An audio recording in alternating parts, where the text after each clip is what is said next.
Start this over again. Hey, this is Josh Patrick, and you're at the Sustainable Business. And today my guest is Stephanie Evergreen, and Stephanie refers to herself as a data visualization geek. She has written like a zillion books on data visualization. And the reason I'm asking her on today is one of the big challenges I see with private business owners is that they almost never get their data right. And I think it's because they keep looking at numbers and not at pictures. That's just my thought. So let's bring Stephanie on. We'll start the conversation. Hey, Stephanie, how are you today? Hey, Josh. Thanks for having me. It's so good to be here. It's my pleasure. So let's start with data visualization. And first of all, why don't we start with the definition of what data visualization actually is? Yeah, well, you kind of actually already defined it for us because you were right in your little intro there. It's about putting data into pictures, like typically graphs and charts, so that people can actually make better sense of it versus, say looking at a spreadsheet of numbers. So what is the science behind visualization versus looking at numbers that makes visualization better?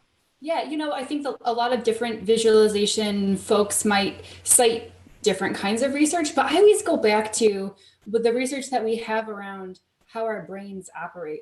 My background is in education, so I always learned back when I was becoming a teacher how we teach people. And we know from all the research there that people primarily consume information through their vision, through their eyes. We are built to look at pictures, and we have five senses. So, we have five ways that information technically can get to our heads, but primarily it's vision. And you've probably heard that anecdotally, right? About like how much of our brain processing is dedicated to what our eyes see. So we need to have pictures because that's what people primarily consume. Okay, so how do you know what data you should make into a picture? Yeah, that's a good question. And I think it's a common question people have because everybody's trying to be so data driven now that we have so much data. People don't know what to actually work with, So I encourage people to focus on the data that's going to speak to your business objectives. Like you should stay focused on your primary strategies, your primary objectives, and collect the data that's going to directly tell you how you're doing on those. So do you want data that's historic or data that's predictive? Ooh, both. And you kind of need the historic in order to be predictive, What I typically see people do is neither of those things. They'll just show a number with zero context. And you're like, well, are we up? Are we down? Are we on track? And people will automatically have those historical and those predictive questions. So we need to see that full picture, the big context. So when you are working with a business and you're designing a visual data program, I assume that's something that you guys do. Well, we help people figure out how to visualize their data, yes. Okay, so where do you start and how do you go about doing this? Well, we typically ask them to show us what it is they're currently struggling with. What are their biggest problems? Because I feel like folks are smart and they've already got a lot of things figured out. So they bring us in to help kind of just make tweaks, really.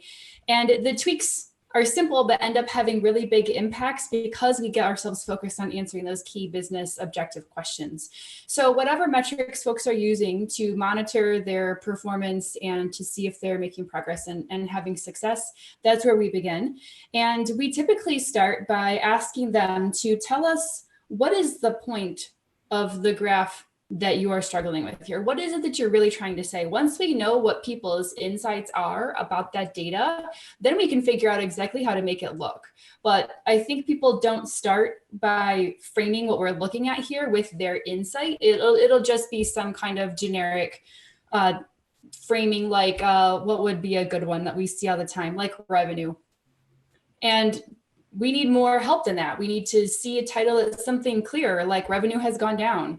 Revenue has gone down significantly. Those kinds of framings will help us make the right business decisions and they'll also tell us how the graph needs to look. Okay, well, you just gave an example of a historic number, and frankly, a historic number is never going to tell us what we should do tomorrow. It just tells us what happened yesterday, and it tells us whether that's a good or a bad thing. Sure. So how do I take the data? How do I take my data and visualize it so it helps me become a predictive item for my business? Sure. So there's probably going to have to be some work on the back end with the data science team who's going to use the historical data that we've had and build some data models that will help us predict where this thing is heading. That's a very tricky business. That's why those people get paid a lot of money, because a lot of factors go into what performance could look like in the future, not just our own personal business But history. again, now we're looking at, again, a model of what it could be.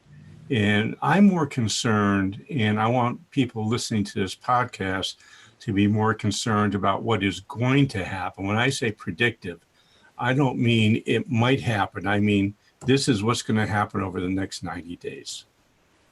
So Yeah. how do I set up a dashboard with data visualization that's going to help me with that?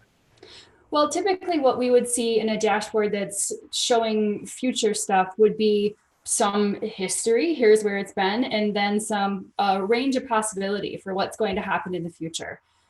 So it might look like sort of like a solid line for where we've been, and then dashed lines that show the future possibilities, or maybe just like some people call it the cone of uncertainty, sort of like how you would see in a hurricane map. There's like a shaded region that shows where it could end up anywhere in this range. So that's what we would typically see. And how does that help make it easier for somebody to run their business? Well, it'll at least let you know what you're on track to be between. And that will help you decide, okay, do we need to make some major interventions right now because this isn't where we want it to be?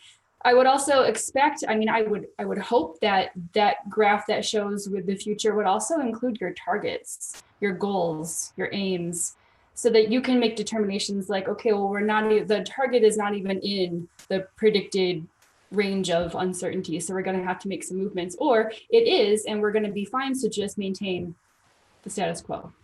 Okay, well, let me give you some predictive things that we always ask our customers, our clients to monitor, because it always shows what's going to happen in the future.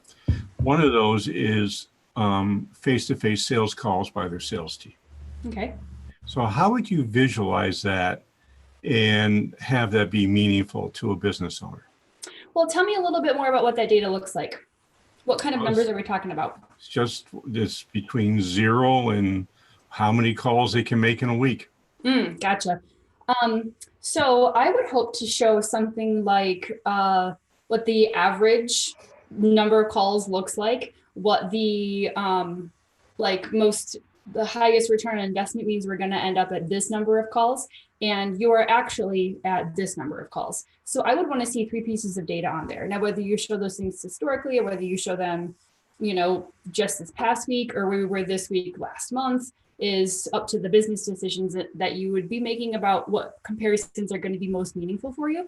But that's what I think is going to be most helpful for folks, what the average person is doing, what the most ideal person is doing, and what you're doing. Okay. And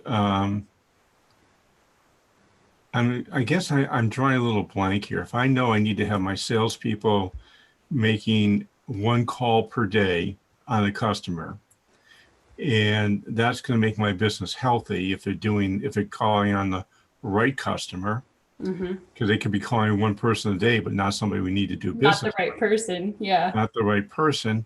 I'm not sure why I need to visualize that data because it's in my head. Well, if you've only got if it's just 1 salesperson on your team and they have to make 1 phone call a day, it's going to be a pretty simple, like they did or they didn't. Not 1 phone call, 1 face-to-face meeting. Sure. They're going to have to make more than 1 phone call, obviously, to get 1 face-to-face meeting. Certainly so. Yeah. I think it's much harder to keep track of all that stuff in your head when your data set gets bigger. So if you've now got a team of 50 salespeople, you're not going to be able to keep 50 metrics in your head and know where every single person is at in terms of that face-to-face meeting. So that's where bringing together the bigger picture into a visual will take all that weight out of your head and put it on your screen so that your head doesn't have to keep all that information in there. Your head is freed up to do more important things.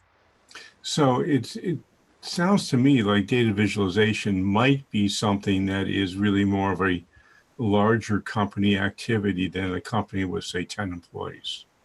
I don't think so, because I do believe, I mean, I have a one-person business here and I have all kinds of data coming and going. My expenses every month, my revenue every month. Anytime you're trying to sell your work or partner with another company, they're going to be asking for evidence that you are a good company to work with. That's usually going to be data.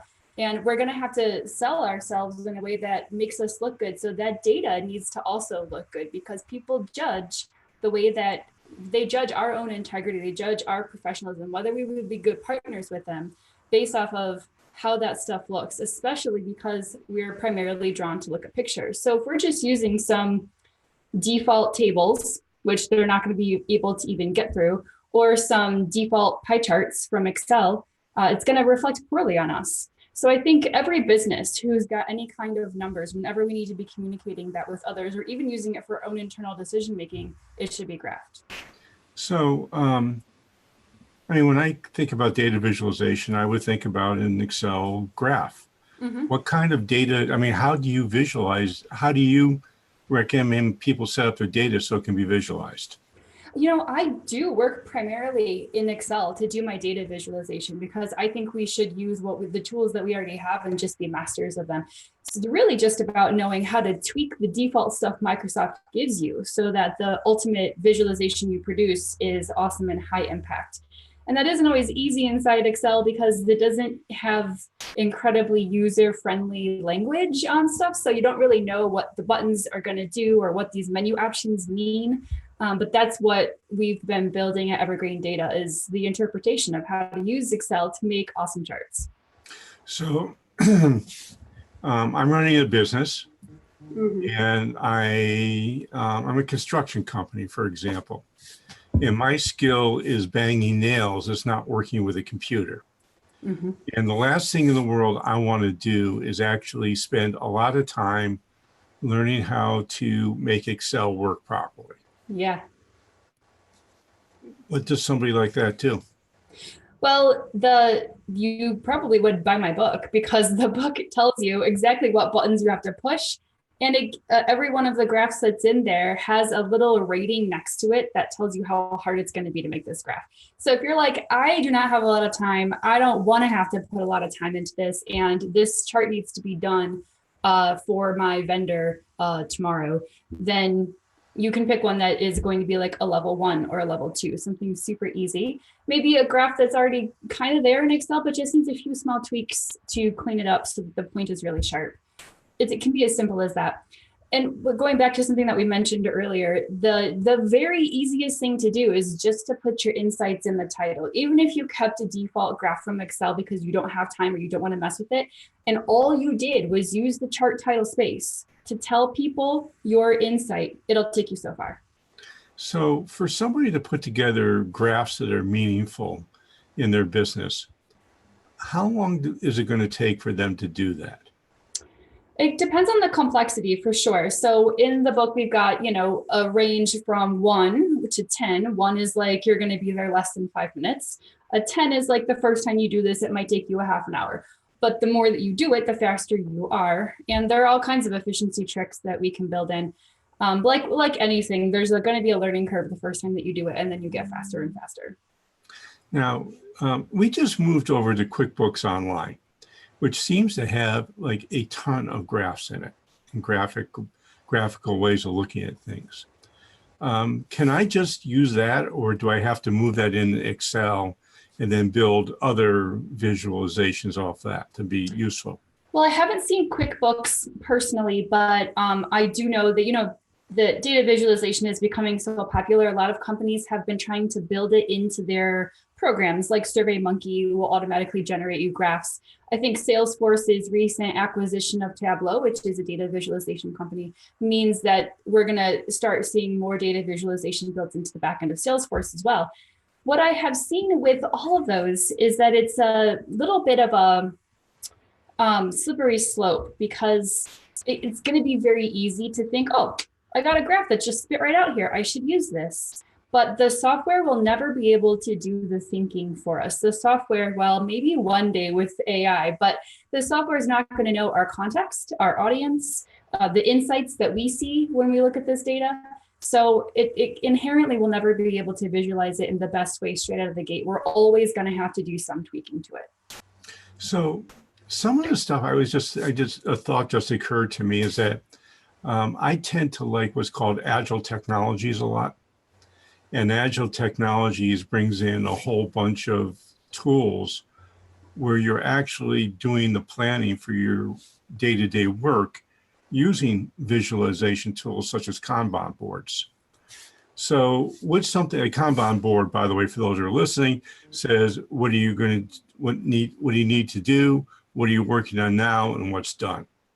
And then you do a retrospective where you go back and look at what you've done over the last period of time and see if you can do it correctly. Would a Kanban board be a form of data visualization? Sure. I mean, I think so. From your description of it, there's a whole realm of visualization that's more qualitative in nature, where we're talking about things like diagrams. And diagrams are such a huge umbrella. I think it would include that. It would include mind maps. It would include org charts. I mean, there are so many different kinds of diagrams out there. I think it all applies. And many of the same visualization strategies we would use in quantitative graphing, we would want to use in qualitative graphing as well, like the principle of cleaning up the clutter so that the data you're trying to show are really clear. Yeah, we communicate with our clients in mind maps. Sure. And the reason I use mind maps is that if I send you a 20-page report, you're not going to read it. If I send you a one-page mind map, you're likely to put that on your desk and look at it 1,000 times a day. Mm-hmm. Exactly. So, yeah, I think there's something really handy about a one-pager in general, especially a one-pager that has a visual on it. It's got leverage, it's got reach. And I encourage people to start thinking about like the one-pager and how we can put our data in a way that will just be better seen. The one-pagers that I have people put up on their office wall or they stick on their desk and refer to 100 times, that's what we want people to do. Right. And the whole purpose here, I think, and I think this is a really important thing, is that it has to be, my first mentor had this great term. He called it operationally doable. I like it. And what operationally doable means that if you can't do it easily, it's not going to be done. And if you do it in a complicated manner, it's not going to be used. You know, I may go back to this example a lot, is that first time I wrote a business plan, it was in 1978 probably. And I used a program that Tim, what the heck is Tim's last name? But anyway, it created a 90-page business plan. And I will tell you that nobody read it, including me. After I done it, I put it up on a shelf and I left it there. When we finally got it down to 4 pages, people would sometimes read it. Then when we started mind mapping, and especially when computer mind mapping program came out, because my handwriting is illegible and always has been, it actually started getting used. Yeah. So, I mean, the thing here is that if it's not going to be used and it doesn't become a tool for us, it's a waste of time. Yes. And I think the more complex we make it, like you were saying, the harder it will be for people to dig in and engage with it. So even that one pager, I mean, I've seen people who are like, you're right, Stephanie, we should put this into a one pager. And then the one pager they give me, the lines are like, it'll be a paragraph where the line letting is so squished, you would never want to read it. There are 0 margins. Like people can still take something as lovely as a one pager and make it incredibly complex and difficult to get through, you know? Well, I've seen that happen more than once in my life. Yeah. And absolutely, for sure. Yeah. So anytime we can, always, we're using the same principles here of white space and reducing unnecessary lines, you know, little things like that will apply regardless of the visualization we're working in quant or qual or even just a page of paper. Yeah. So so what I'm hearing here is that, I mean, this is just my own personal experience with working with visualization, is I think visualization is a more effective tool for predictive stuff than for historic.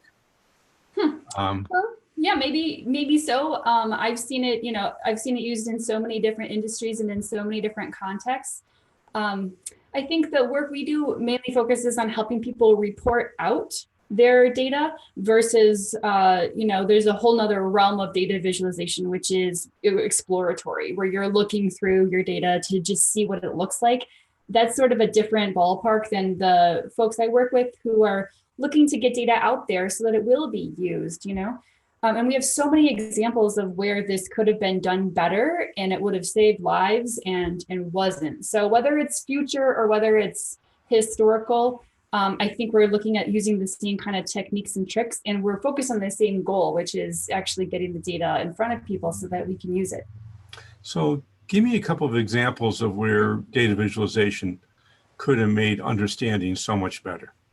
Sure. So probably the most famous example was from Edward Tufte's book. He's one of like the godfathers of data visualization. And he told the story about the Challenger shuttle explosion and how it occurred because there was an issue with the O-rings, and the scientists who they knew about this and they had tried to make this evidence clear to the decision makers, but they were not heard. And a lot of it had to do with the bad slides and the weak explanation and use of the data, the way that it was visualized. We saw a more contemporary example with this when it came to the GM ignition key failure, where I don't know if you remember this, it was a couple of years ago now, but there was an issue where if the keys jingled in a certain way, the ignition would just shut off, even if the car was driving down the highway at 70 miles an hour. And this jingle could happen if you just had like a lot of weight on your key ring, like other keys and the key frame. So it caused deaths. And GM just kept saying like, oh, this isn't an issue. It took them a really long time to come figure this out. But in the investigation that occurred afterwards, it turns out they knew about this a long time ago, but the slides where the data were presented were like these horrible 3D bar charts with all kinds of different pattern fills in it. And I mean, it was like, no wonder people just turned away when they saw that, because it was so complex and confusing, even if the data theoretically was simple. So much of it has to do with how we present it. So what you're talking about here is something near and dear to my heart. We're going to have to leave it here, and I'll see if I'm correct with this, which is simplification. Mm-hmm, exactly. Is that we as a race tend to make simple things really complicated by putting too much information in. And when you're going to visualize, just by the nature of the visualization process, you have to simplify what you're presenting if you're going to do it right. Yeah, and it's hard when you're smart.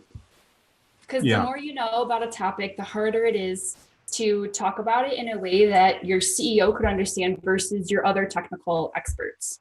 Right. My advice always is to somebody, whether you're writing or you're presenting or you're doing anything for anybody else, if you make it above a 5th grade level, it's not going to be understood. That's good advice. No, that's my advice. So we're going to have to leave it here, Stephanie. So I happened to look at Amazon before we did this, and you've got like a zillion books up at Amazon on how to do data visualization right. Is that where you want people to go, or how do they find you? That's the best place to go to buy a book, certainly. But my website, stephanieevergreen.com, has a blog where a bunch of my ideas are already posted there, and that's free. So that's also a good place to start. Okay. And if somebody wants to work with you personally, do they just go to your website? Yep. Contact info's on there. Okay. And that's stephanieevergreen.com? That's right. Cool. And I have an offer for you also. I have a this obsession around cash flow for private business owners, because there's been plenty of times where I didn't have it. I know there's been plenty of times where you didn't have it. Mm-hmm. And I actually developed this thing I call Success Path, from having no cash to having excess cash in your business. I made a really kind of cool infographic up about it, and you can get it free. It's really easy. Just go to www.sustainablebusiness.co/cash flow, and you can click on the button when that comes up and get your infographic. And it's free, and I hope you enjoy it. If you want to talk to me about it, I'm always happy to do that too. So this is Josh Patrick. We're with Stephanie Evergreen. You're at The Sustainable Business. Thanks a lot for stopping by. I hope to see you back here really soon.